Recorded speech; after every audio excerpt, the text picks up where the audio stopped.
Assalamualaikum warahmatullahi wabarakatuh. Bismillahirrahmanirrahim. Apa kabar anak ibu hari ini? Semoga tetap sehat selalu dan jangan lupa cuci tangan dengan sabun setiap hari. Baiklah anak-anak, pelajaran kita pada hari ini yaitu pelajaran Bahasa Indonesia kelas 7 mengenai teks cerita fantasi. KD 3.3 mengidentifikasi unsur cerita fantasi yang dibaca dan didengar.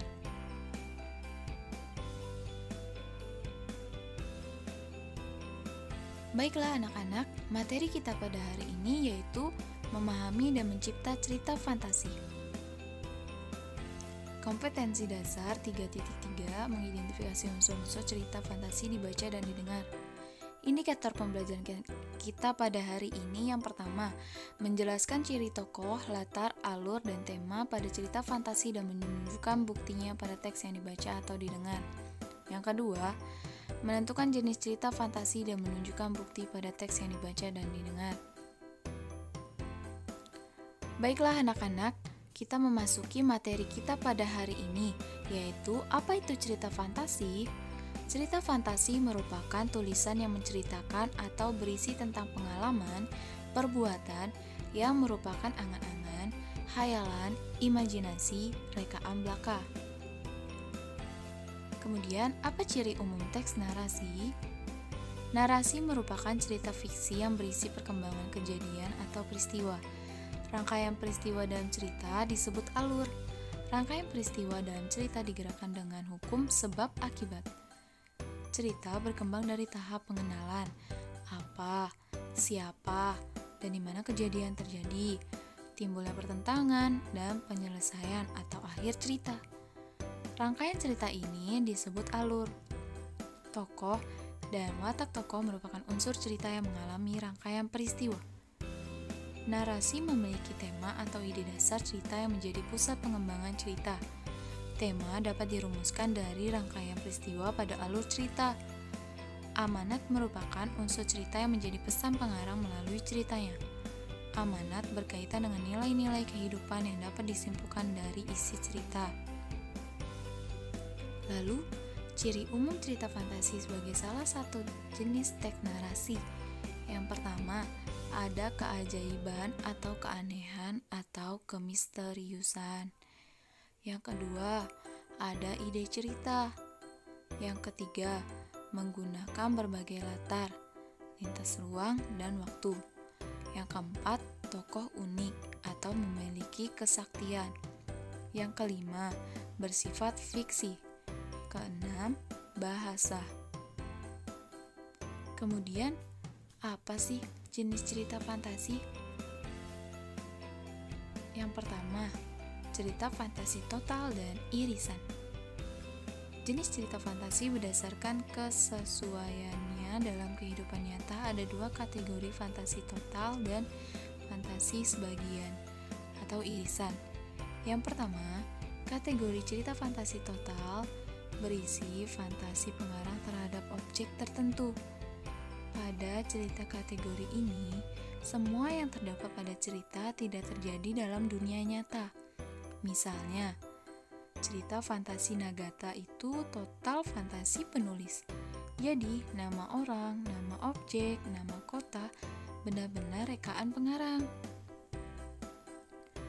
Kedua, cerita fantasi irisan, yaitu cerita fantasi yang mengungkapkan fantasi tetapi masih menggunakan nama-nama dalam kehidupan nyata, menggunakan nama tempat yang ada dalam dunia nyata, atau peristiwa pernah terjadi pada dunia nyata.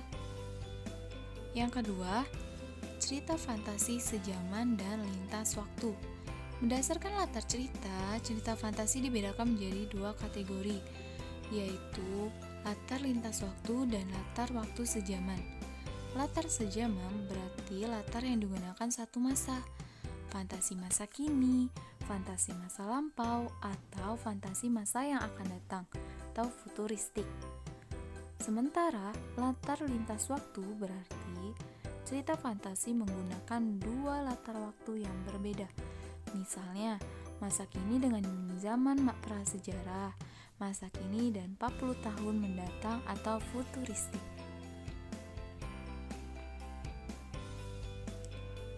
Nah, anak-anak, yuk mari disimak contoh cerita fantasi di bawah ini dengan judul Berlian 3 Warna, ditulis oleh Vanessa Miftariani. Anika menemukan 3 kotak berwarna ungu, biru, dan kuning di kamar ibunya. Kata ibunya, jika ada 3 sahabat yang menyukai warna seperti pada kotak itu, akan mendapatkan petualangan indah dan sekaligus mendapatkan berlian itu. Tapi waktu yang diberikan untuk berpetualangan hanya 1 jam. Anika menyukai warna ungu, Tamika, teman dekat Anika, menyukai warna biru, dan Cika menyukai warna kuning. Saya ingin mencoba petualangan indah itu, Bu. Saya punya sahabat yang menyukai warna itu. Anika meyakinkan ibunya. Dengan kesepakatan ketiga sahabat itu berkumpul di rumah Anika. Minggu pukul 6 tepat mereka semua masuk ke kamar Anika yang serba biru. Di kamar Anika serasa ada di langit. Ayo kita buka kotak masing-masing sesuai dengan warna kesukaan. Sekarang kita buka. 1, 2, 3. Wow, 5 detik kemudian mereka terlempar di gerbang sebuah kerajaan. Mereka terkejut karena di hadapannya berdiri seorang ratu yang seluruh tubuhnya dihiasi berlian. Selamat datang di negeri kami. Peramal kerajaan mengatakan bahwa akan datang 3 anak yang akan menyelamatkan putri kami. Saya mempunyai anak yang bernama Candy. Ia tertidur sejak 2 tahun yang lalu dikarenakan ia memakai 3 kalung berlian sekaligus. Setetes air mata pun jatuh dari wajah sang ratu. Tolong selamatkan putriku. Tapi Cika dan Tamika memprotes bersamaan karena mereka berdua membayangkan akan bersenang-senang dalam petualangannya. Cika, Tamika, ayo kita tolong putri. Mereka sedang menghadapi masalah. Anika mantap menjawab sambil menarik dengan paksa kedua tangan sahabatnya yang masih ragu. Itu Putri Candy. Anika berlari menuju tempat tidur Putri Candy dengan ragu. Tamika dan Cika ikut mendekat. Ayo kita ambil sesuai warna, Anika menjelaskan. Baik, jawab Tamika dan Cika serempak. Setelah itu, hoi! Putri Candy menguap. Pelan-pelan matanya terbuka. Oh, terima kasih.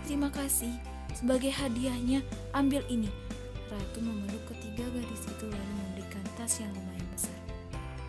Terimalah ini sebagai ungkapan terima kasih kami. Ratu berucap penuh haru. Dengan cepat Tamika dan Cika menyahut tas yang diberikan Ratu. Tapi mereka berdua tidak kuat mengangkat tas besar itu. Waktu kita tinggal 15 menit lagi. Kita harus segera pergi, Anika berteriak. Tapi tas berisi berlian ini tidak bisa kita bawa, kata Tamika dan Cika hampir bersamaan. Tinggalkan saja tas itu, yang penting kita harus keluar dari kerajaan ini, tegas Anika.